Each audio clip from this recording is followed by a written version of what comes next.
నెత్తినెక్కి మేమా ఆయన వేసాడుగా మొన్న డాన్స్, ఆయన నెత్తినెక్కి వేసాడు డాన్స్, మరి ఎవరితో వేసాడు డాన్స్ మీకు గుర్తుందిగా. డాన్స్ నన్ను పెట్టారు ఒక సినిమాలో, బ్రో అనే సినిమాలో. నేను డాన్స్ చేస్తేనేమో బ్రో అనే సినిమాలో పెడతారు, ఆయనేమో డాన్స్ వేయచ్చు. నేను వేసిన డాన్స్ ఆయన వేసిన డాన్స్ ఒకటే.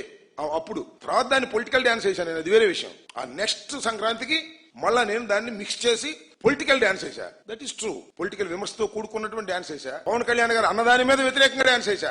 నేను బహిరంగ రోడ్డు మీద డాన్స్ చేస్తాను, పవన్ కళ్యాణ్ గారు ఎక్కడ పడితే అక్కడ డాన్స్ చేస్తున్నాడు. తెలుగుదేశం దగ్గర డాన్స్ చేస్తాడు, ఇంకోటి దగ్గర డాన్స్ చేస్తాడు. మేము డాన్స్ వేయాల్సిన అవసరం లేదు, మీ నెత్తికి డాన్స్ చేసిన అంతకంటే అవసరం లేదు.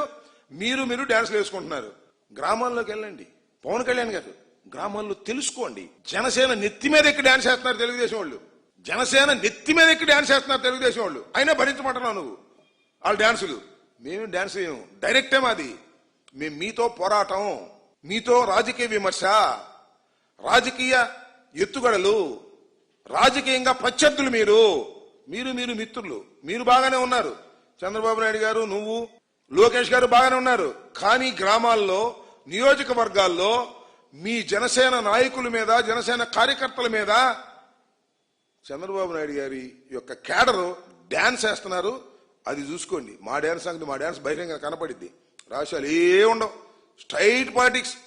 జగన్మోహన్ రెడ్డి గారు ఆడేది స్ట్రైట్ పాలిటిక్స్ తప్ప డొంక తిరుగుడు పాలిటిక్స్ ఉండవు అనే విషయం మీరు జగన్మోహన్ రెడ్డి గారు రాజకీయాల్లోకి వచ్చిన దగ్గర నుంచి ఇప్పటి వరకు చూడండి. ఒకళ్ళ నెత్తి మీద డాన్స్ ఎక్కి డాన్స్ వేయాల్సినటువంటి పరిస్థితి మాకు లేదు. డైరెక్ట్ గానే దానికి సమాధానం చెప్పేటటువంటి పరిస్థితి మా దగ్గర ఉంటుందనే విషయాన్ని దయచేసి గమనించాలని మనం చేస్తాం.